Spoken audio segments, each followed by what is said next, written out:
Welcome to Learn to Live Stress-Free. This is Christine Wright with Dr. Robert Wright, Jr., your go-to wellness coaches of www.stressfreenow.info. Our featured guest today is Lily Sloane, Board President for the San Francisco chapter of the California Association of Marriage and Family Therapists. Lily is also host of the amazing and intriguing podcast series, A Therapist Walks Into a Bar. Lily has worked with a diverse range of adults, couples, families, groups, and children in counseling centers, hospitals, and in the public school system. She is a marriage and family therapist who holds a master's degree in counseling psychology from the California Institute of Integral Studies and is also an author with Psyched magazine. Lily helps clients who have eating disorders and body image issues, clients with addiction and substance abuse issues, couples in need of relationship therapy, and clients who are performers and artists of all types seeking greater levels of self-awareness and self-worth. Lily, welcome. We're so happy to have you here today. Thank you. Thanks for having me. Great. Lily, we are honored to have you today and all the way from the great city of San Francisco. So, Lily, can you tell our audience a little bit about yourself and how and why you decided to become a marriage and family therapist? Yeah. So, there's a lot of different ways I could tell this story. But, I would say growing up I was always really sensitive and attuned to other people's feelings, and I was also very creative. And when I was in third grade, I wrote a musical. I was always doing very creative things that were for me, were really about connecting with other people and being in community and expression of feelings, and that's just the core of who I am. And then my family, my parents are kind of hippies, and there was just a lot of spiritual seeking going on in my family.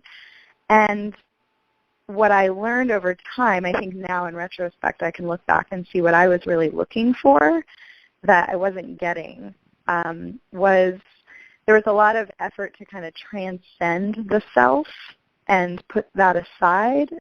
And what I've learned is how much I need to really learn to love and be with the self that is there, so that there's even any chance of kind of, transcending that in any way.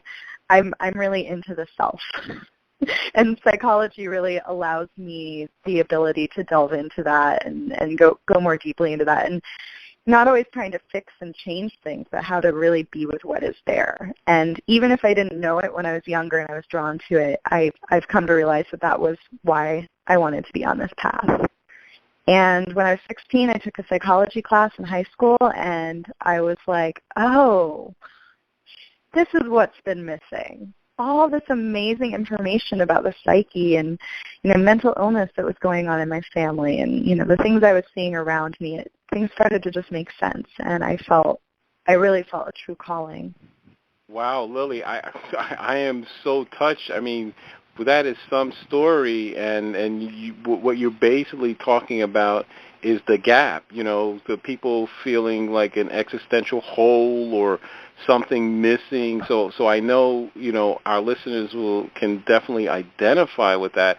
I feel touched so deeply that my goodness, you wrote a musical when you were in the third grade. We're dealing with a genius here. I don't know how good it was. Unfortunately, there's no videotape. But how did your teachers respond to that? And what about your fellow students? How did they respond to that? And also your family members, your parents? Yeah, so I didn't do it at school. I did it at home in our living room, and I got all the neighborhood kids to act in it, and I made their parents pay to come watch. And, people love talking about it in my family. They think it was pretty funny and pretty cute, and I think they were impressed. I'm impressed. It sounds like you should be in the Guinness Book of World Records. You produced, directed, you were the box office, you did everything. Wow. That's how I like to do things, do it all, which has its downsides for sure. But when I was in fifth grade, I started writing songs and playing them in front of other kids, and that actually did not win me any popularity points. In fact, it made me super unpopular, and I don't know why. Maybe it was just weird or something. That's that green-eyed monster. You know, Lily, I want to say, listening to your answer, I was floating on air, because that's one of the things that I look at in my own practice when you talk about the self and just being with the self that you are, because so much of the work, obviously, that you do and that Bob and I do, you know, it's about change. And when you're talking about change, it doesn't necessarily have to be anything wrong or at fault with where you are. This is about doing things at a higher level, about excelling, about understanding. So when we can move away from fault and blame, I think it's always a stronger position, although I know personally I like to blame, you know. So don't we all? Exactly. In my own life, that's one of the things I've had to overcome. Now, Lily, tell us a little bit more about what marriage and family therapy is and the clientele that you work with and the services that you offer. You know, there are people that we know, Bob and I personally, our clients, our friends, and they come to a point in their life and what do I do? So who comes to you and how do you work with your clients?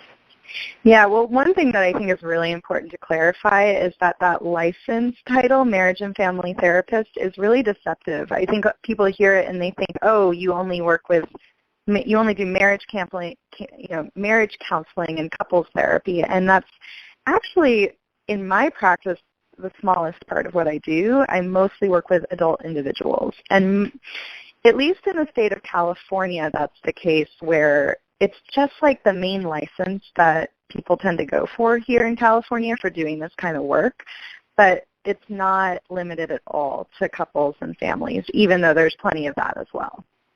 So I do work with couples, but the majority of my practice is adult individuals, occasionally some teens, and the people that come to me, I think in a more general sense, people are feeling stuck. Like you're saying, they get to that place where it's like, what do I do? They're just feeling anxious or depressed or both, and they've hit this wall in figuring out, everything on their own. They maybe thought all this time that they needed to figure it out on their own. At most, maybe they'll buy a self-help book, but even that can be almost like too much. And so they hit that wall and they're finally ready to, to ask for help, which is a really vulnerable and brave and powerful thing to do. And so, what I find, this theme I find, whether someone's got an eating disorder, whether someone's dealing with their alcohol use or just kind of more generalized anxiety, it's like most of the people I work with really want to feel more at ease in themselves and feel like they have more choices. That they're not being kind of propelled forward through kind of compulsive or unconscious acting out. And I would say, demographic-wise, a lot of my clients are, millennials, probably because I am. So there's just a way where I don't tend to see a lot of people who are much older than me, probably because there's a little bit of a stigma or kind of discomfort for people around seeing a therapist that's not their age or older. But I love working with people in their 20s and 30s who are trying to figure out their lives, because I am too. Okay, wonderful. Lily, when I went to your website, I was awed because I've never seen a therapist with a question the way you have this wonderful question on your website. You ask visitors whether they are tired of numbing out just to get through their day. When I saw that, I said, wow, I guess there are a lot of people numbing out. And So my question to you is, how strongly does that message resonate with the experience of most people that come through your doors, and how do they find you? Are you getting your clients through referrals, or how do people find you and then come to work with you? Mm-hmm.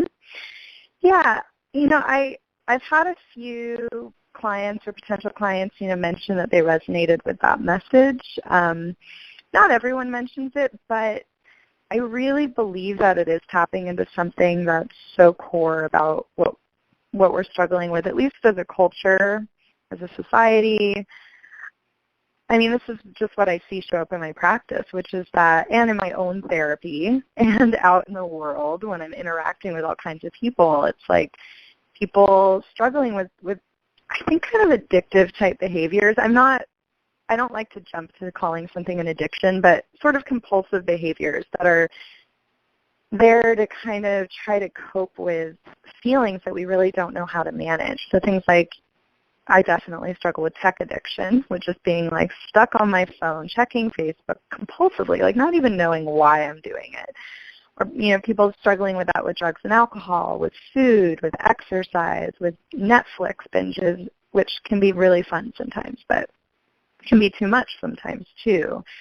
I think people want to know how to engage with their lives in a more meaningful and connected way, but everything is so overwhelming out in the world, and if we don't have those inner resources for doing it, we can kind of get stuck in these things that kind of help us check out instead of tune in.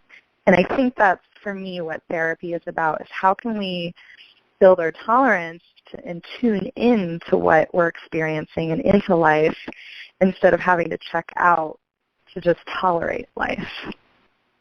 Well, Lily, thank you for that. So two things that I'm struck by that you mentioned. When you just talked about general addiction, that not just being addicted to like the smartphone or to exercise or just to food. I don't remember when I was a kid seeing that many commercials that have food. It's like the food is coming out with the high definition TV. It's like the food is alive, I mean, you're just like, I just got to have it right now. And so the thing is, I have an answer for you because I am deep into the research literature. I have been very concerned for a very long time about the way people are using their smartphones. It's like the phone is smart, but they aren't. And when I've asked people, I said, it seems to me that the phone is like the tail wagging the dog. It's like you're doing whatever the phone wants. And then I asked them this question. I asked, I said, tell me you don't sleep with your phone. And then it's like either a giggle or a chuckle. Yeah, there it goes. That I said all the latest research studies, they show that the blue wavelength light from whether it's your computer, your phone, etc., they interrupt the circadian rhythm. So that means it's going to delay the onset of sleep. And you don't have to be a genius to know, well, if you're not getting sleep, and then you can't get to the deepest level of sleep, stage 5 sleep, you're going to be in trouble. So you won't feel refreshed and no matter how many hours. And then the other part is, I ask people, do you sleep with the TV on? Right? And that's a big one. They go, you mean when I fall asleep in front of the TV with the phone in my hand, right? So they got the phone going. And so I just want to mention this aspect, which is, not to make a big deal of it, but the reason, or part of the main reason that people are using the phone the way they are is because of the phone, through the texting feature and the ringing feature, and as you said, the ability or capacity to check the internet, it intermittently spikes dopamine. So, dopamine is a feel-good neuroendocrine release, and so there's nothing wrong with that, but when it takes over your life, and I'm hoping you can answer this question for me, because I have asked so many people this question, and I know you may be able to do it. I have asked the question of people 35 and under. You have 8 people sitting in a room, and they are all on their phones or devices, and the people that they're communicating with are the people in the room. They're texting each other instead of interacting in the room. And so when I've asked people, like, well, why would you be texting the person sitting next to you, or, you know, two people over from you, whether you're in a bar or cafe or sitting in a living room? So could you shed some light on that behavior? What's behind that? And because the answer every single time, Lily, is I get this blank stare back, like, what is this guy talking about? Yeah, obviously he's not a millennial, but I don't think this is a millennial issue. I'm wondering if people really understanding what's going on, they just don't know. They seem like deer in headlights. You know, I might not be the best person to answer that, because as addicted as I am to my phone, I have not sat in a room with people and used my phone to communicate with them. Okay. Score one for Lily. Yes, Yay, I love it. I'm the number one human being. Okay. I definitely and that might be, maybe teenagers do that more if they're in a big group chat. There's all these group chatting things. I'm definitely a millennial, but sometimes I'm like on the older end of millennial, so I'm you're old. Well, not old. I'm not old. I'm almost 32. But in terms of millennial, I didn't grow up with an iPhone. You know, I acquired that later. But I do. I mean, if I were to say if I were to guess what's going on, I mean, it might be something like you're saying about that dopamine spike that happens. And I think it's kind of like, I think the tech can have this drug-like impact of kind of spiking this maybe it spikes that stuff in a more intense way, but really what we're trying to achieve, whatever we're doing that's kind of an addictive behavior, it's like a stand-in for human connection. And, you know, they say that all the time about drugs and alcohol, about eating disorders. It's like we develop those things because of attachment wounding and because it's so hard and maybe too vulnerable to really connect with another person. And so this becomes this attempt at feeling that the good dopamine, you know, feelings that come with human connection, but it never really is satisfying. And that's what's so painful. Lily, you really are bringing up so many things that are near and dear to my own heart. I want to thank you for mentioning connection, because when you initially started to respond to Bob's question of this numbing out, I think that's what it is. People are afraid to feel, and the fear of rejection or pain in a relationship, and maybe that's some of the allure of technology. The phone isn't going to really fight back the way well, of course, it depends on what you look for and what you're putting in and saying, but you have some sense of control over it. Yeah. And this is a device that you can use to bring in what you want. And I also think it makes absolute sense when you talk about working with a clientele of millennials. Most people look to connect. We look to, identify some similarity. But in hearing you, I mean, I just hear such a freshness and a sensitivity of perception that I would cross, if you will, an age barrier to be your client or to work with you. Because what you said when you talk about your experience and what other people have in common, when people begin to say, wait, I need something more, and they start to seek, I think that transcends the lines that we put between ourselves as human beings, that we can connect across any level when we're looking for relationship. Lily, I just want to jump in here. I have to tell you, I believe you have pulled the covers off of something really huge. While you and Christine are talking, I just drew a diagram on my sheet of paper, because what you mentioned is that underlying this phone use is the fear avoidance, but there's the seeking, being afraid of being hurt and being vulnerable, right? And so this is about the having the positive self-image, the feelings of worthiness and deservingness, and as friends of ours have said, it says, well, it's like this sense that you're loved.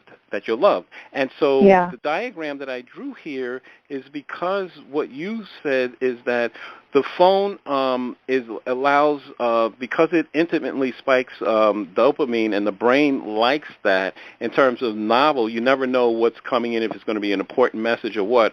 But dopamine as a neurotransmitter is selfish in the sense that the good feeling is like an individual feeling, versus if you think about oxytocin is the neurotransmitter hormone that the mother a baby bond, feel good. It's a pleasure seeking, but it's the human connection bonding that you're talking about. That's closeness, right, and unconditional love, right. And then the other thing on my diagram in here is the serotonin release, right? That serotonin, in terms of what it feels like, the best example I can give is that is like when a person is dancing. It used to puzzle me when we used to go on cruises, and there would be all these women lined up, and they wanted to dance. And many times the men were like, and I was trying to understand why is it that so many women, they love dancing? Well, I found out once when I went for a dance lesson in New York, and the guy said, okay, you're going to be the woman, and I'm going to swing you. We're going to do like the hustle, from the disco 80s. And when he swung me around the room, I said, whoa, this feels great. And so in that moment, I said, no wonder women like that. I want to be swung too. This is fantastic. I had never. So what it feels like, the serotonin feeling, is like, not for everyone, but like, you've seen kids stick their hands out the window, which you shouldn't do while you're driving in the car, or stick their head, or it's the feeling like when you go sailing and the wind is blowing against you. Now, not everyone likes that, but for the people that do, they understand it. So the difference is no feeling. So what I'm saying is that the phone spikes the dopamine, which is pleasurable, but it doesn't give the sense of connection that you get when the oxytocin release or the serotonin. So that's my 2 cents. Yeah, that's a really interesting way of looking at it. It's like we kind of need all of these things, and if we get too trapped in one behavior, we can kind of lose, the benefits of those other experiences.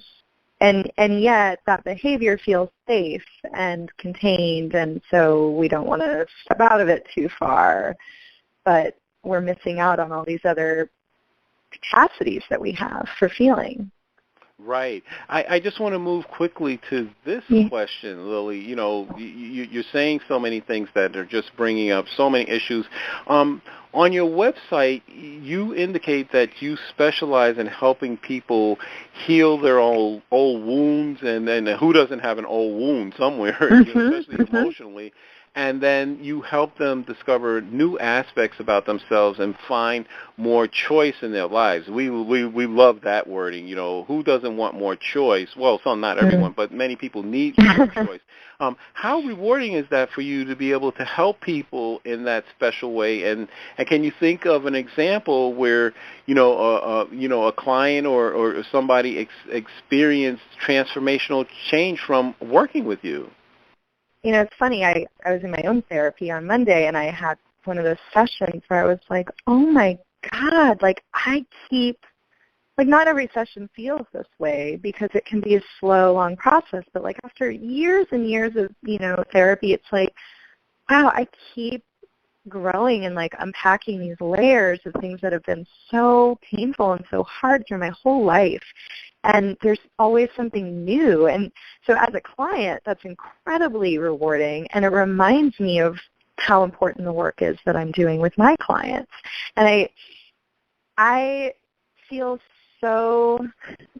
just feel so alive as a therapist when I see my clients moved from a place of feeling so powerless, to these inner and external forces, to a place of making choices. When a client says, I always thought X, Y, and Z about myself, but today I did something different, it's like, wow, this is so cool. Like, it brings me to tears sometimes. I try to contain the tears, but it makes my eyes water a bit. As an example, there was one person who I work with who is kind of really identified with a story that she's very antisocial.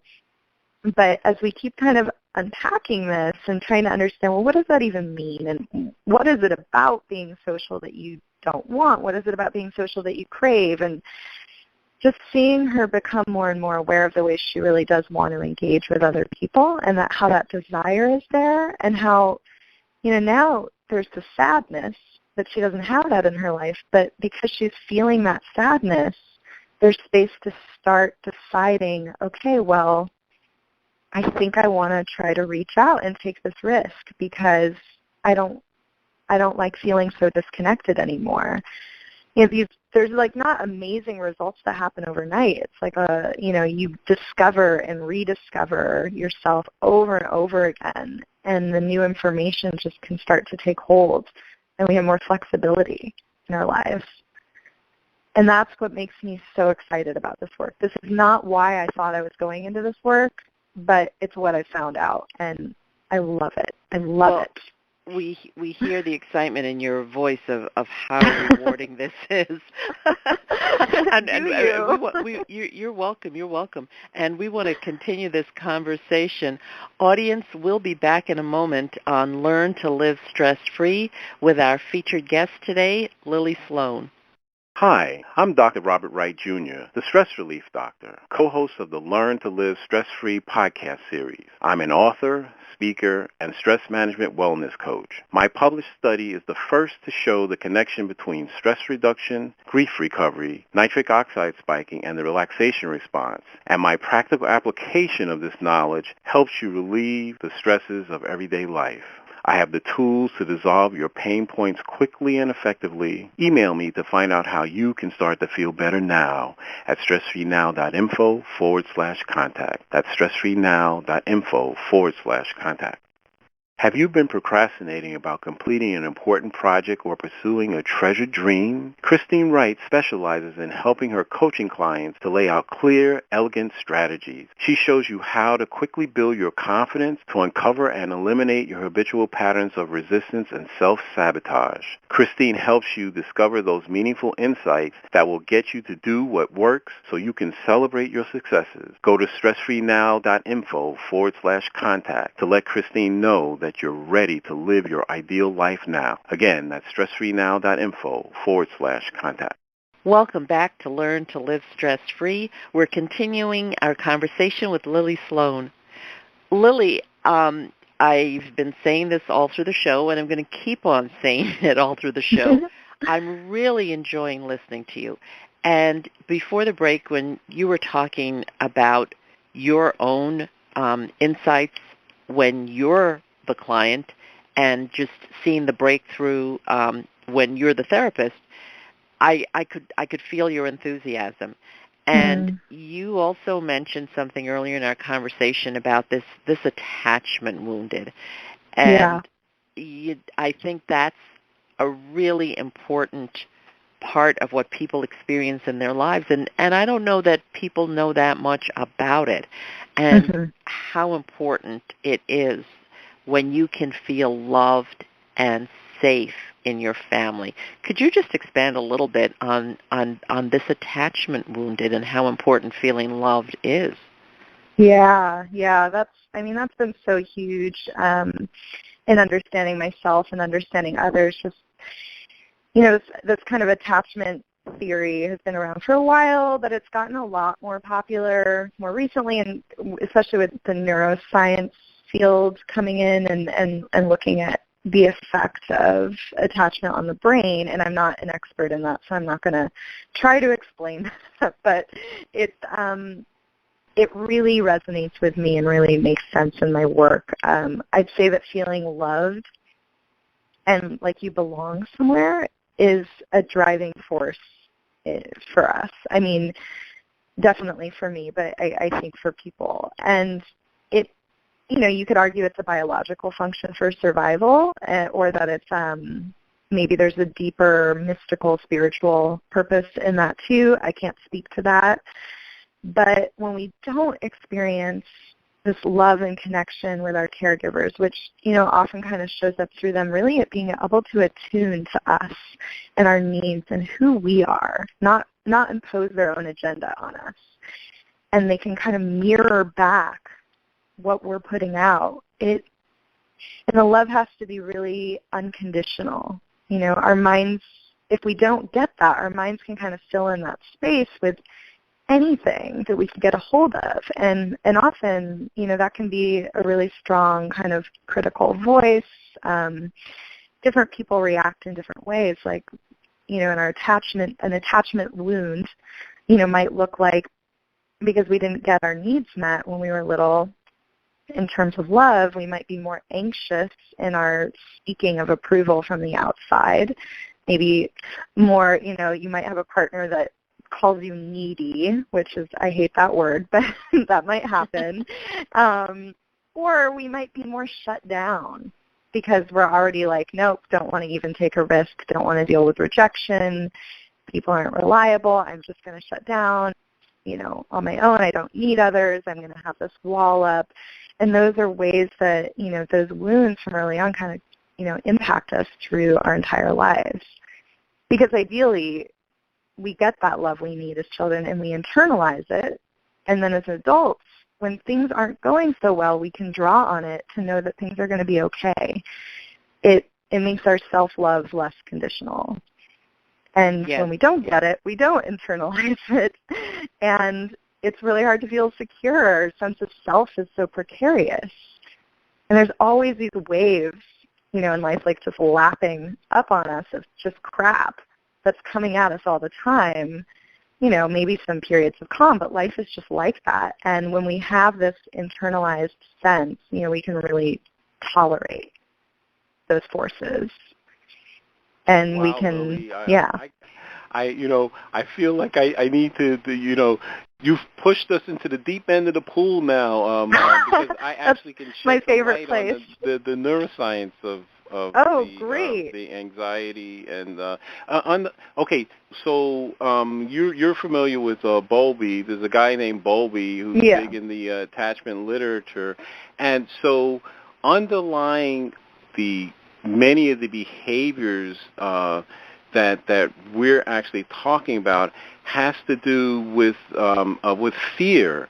And you can easily see that in the early stages when a child is really small and it's really holding on to the pants leg or to the dress of its mother or father, and it's fearful of the child is fearful of strangers or noises or anything new. And so if at certain stages the child is forced to do things that makes the child cry or feel unsafe, I think that's really the core, is that fear of a certain situation, like a loud noise that, like you see a baby in a crib and let's say the bookcase or TV falls off the shelf in the adjacent room, and the baby will first jump, and you'll see, activated startle reflex. So, and then it'll start to cry, right? But the baby doesn't know why it's crying, and so now you fast forward into adulthood, that fear has become unconscious from that startle reflex of the loud sound. Now the person is 25 years old, they're walking down the street, and they hear a boom, and they freeze, and they may start to cry. And they don't know why. Right. And so what I'm getting at is that from the neuroscience standpoint, what we're really talking about is that when fear gets locked into your muscles or into your memory, and then it goes unconscious, because you were at a stage, either you were too young to know, you didn't have the words, or you just weren't at a developmental stage not to understand it. So that stuff gets trapped in your body, either in your muscles or in your hippocampus. But the amygdala is one of the key fear threat signaling places in the brain. And so the thing is that when a person doesn't feel safe, that will light up. They feel threatened. And so, that lights up when a person feels anxiety. That lights up when a person feels pain. That lights up when a person feels any kind of fear and not feeling safe. So I want to thank you for that. Yeah, well, and definitely I would, I think people often don't give relational pain enough credit for how primal it is, like how much it really truly activates our sense of survival. And they'll be like, oh yeah, it makes sense if you're in a car accident or this or that, but they don't understand how real the pain is of heartbreak, of loss, of feeling rejected. And I think that that's what's getting so much more attention now because of this information. Well, Lily, I have to tell you, you have made my day, because you have made Christine so happy. You, what you are talking about is the place that she lives, and she works to move clients to those places. When in NLP training, there's an exercise called self and other. And I remember Christine saying when the trainer said, okay, now we're going to do a other exercise, and she's like, what do you mean other? Then that's the place where she lives. She's in the other. She can feel what a baby feels. She has a sense. She walks into a room of her intuition is so strong. She has a feeling sense. And so that's exactly, so you've made both of us very happy by the things that you said. And I know that there are, this thing, we live in a culture that likes to label people, and one of the labels that's used that I believe is a misnomer is this thing called the highly sensitive person. I know at the beginning we were talking about, you mentioned about being sensitive, but it's basically, it's that you have an awareness that other people do not, and that's unfortunate. You have an awareness that there's a need to feel connection, and so other people may not be feeling that, and so they're the ones that have the issue. There's nothing wrong with you or the person that's sensitive. So I know Elaine Ahrens has a movie out. I have not seen it. Oh, she has a movie now? Sensitive person. Oh. Yeah, it's the highly I read sensitive the book. person movie. Yeah. Yes. Yeah, she had a documentary, that she'd funded, and so that great. came out a little while ago. Yeah. Oh, wonderful. And I think highly sensitive people, sometimes we wish we could turn it off, and but I'm hoping to help other people turn it on, and find that middle ground. That's on Bob's wish list, because really I think this is what you talk about, this business of numbing out. It's okay to feel, and the things that some humans sometimes do of ridiculing other people for being in touch with their feeling isn't really acceptable. More people need to feel and want to feel, and it needs to be safe to be happy, sad, or whatever it is you're experiencing at the moment. Yes, exactly. Yeah. Lily, I want to ask you this question. Something that I found very interesting in the literature is that there needs to be, in my view, more discussion about the fear of success, because I believe that the fear of success looms large for more people even than the fear of failure. So could you just talk a little bit about, in your experience, the fear of success and how it may play out with some of your clients, or what you see where a person would actually be more afraid of succeeding than failing? That's a great question. In some ways I feel like they're just two sides of the same coin. It's like, the more, what I see is the more successful people are, the more pressure they feel to continue to always be at this particular level where they're getting a particular kind of praise. And I think that really goes back to this idea of conditional versus unconditional love, whether you're talking about your self-love or, what you're receiving from the outside.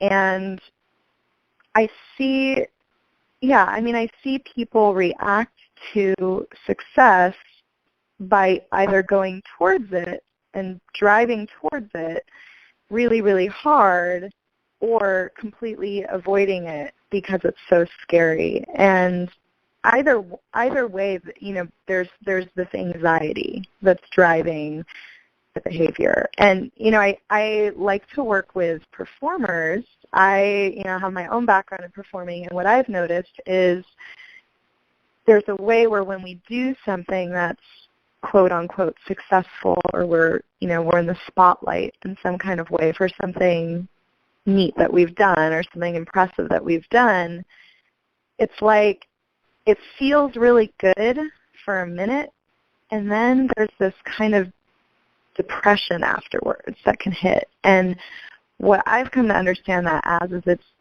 I was up there on stage wanting everybody to love me, but I'm just doing a performance. So I'm getting those like intense neurochemical feelings of attention and love, but it's not the real thing because I'm not really being seen for who I am on a deeper level. And so I think that, that's what people really need. And of course we want to get praised when we do well, but our sense of worth can't be entirely wrapped up in that. There has to be a deeper level of connection and worthiness that doesn't have to do with what we do. So Wow. People are really afraid of success, probably, it's because that's all that matters to them. Wow, Lily, you just opened another door, and we will have to have you on doing an entire series, because I think we can actually do a podcast interview just on the fear of success. I really do, because it's tied into family Olympics, et cetera. And, Totally. we were just talking, I was just talking to several people, they were from a large family, and they said, they came home from school and they got a 97 on the exam, and their father said, what happened to the other 3%? That's exactly the stuff my dad would say to me. Oh man, why get a B if you could get an A? Right. And so what happens is that the gentleman we were talking to, he said he ended up settling for mediocrity, going to 80, 85, because this way the bullies left him alone in school, and then he didn't have the pressure, because when he got 100, it's not like his father said, oh, great job. There was silence. Yeah. So Lily, I want to thank you so much for being our featured guest today. I know our audience has enjoyed you, and we expect to get emails, saying, please bring her back. Oh, thank you so much for having me. It feels a pleasure to talk about this stuff. It's what makes me happy and excited.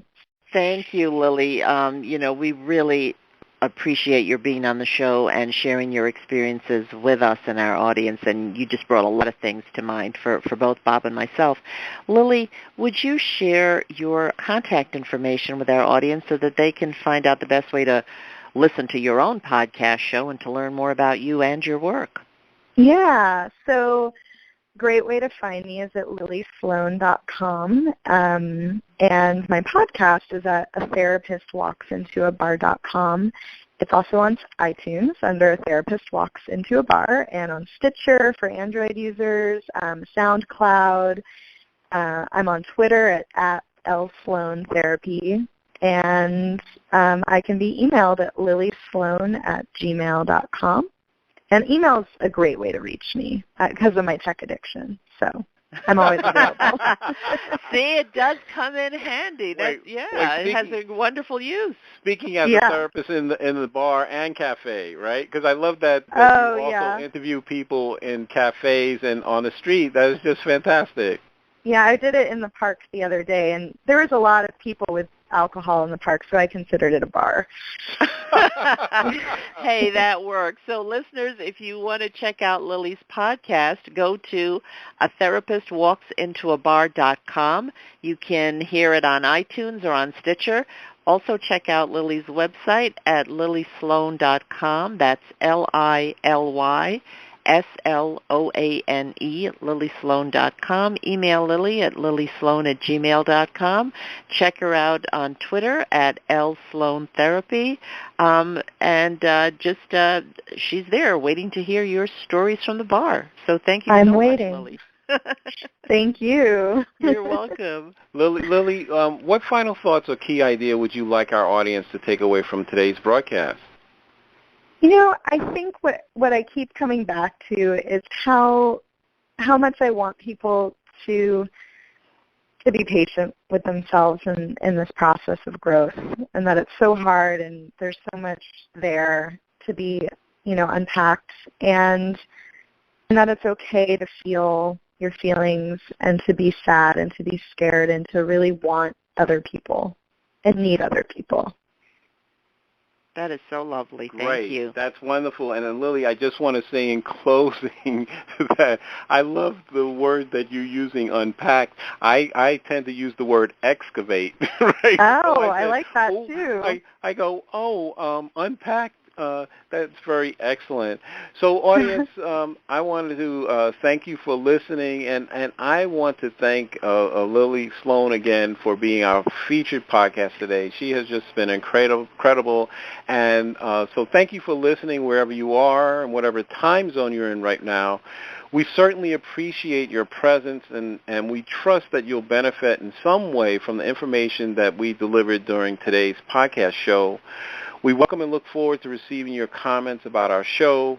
Please let us know if there are additional topics you'd like to see us cover or a guest you enjoyed so much that you'd like us to invite them back. Please contact us through our website with your feedback and suggestions. Remember, listeners, if you'd like to experience the same benefits our coaching clients get with us, including learning how to get more results in your day and easy ways to dissolve your chronic pain, stress, and anxiety, then give us a call at 954-900-2179. Mention that you heard our Stress Free Now podcast show, and you'll receive a free gift from us. Call or email us today to schedule your appointment. For Christine Wright, this is Dr. Robert Wright, Jr. of www.stressfreenow.info. Until next time, be safe and be well.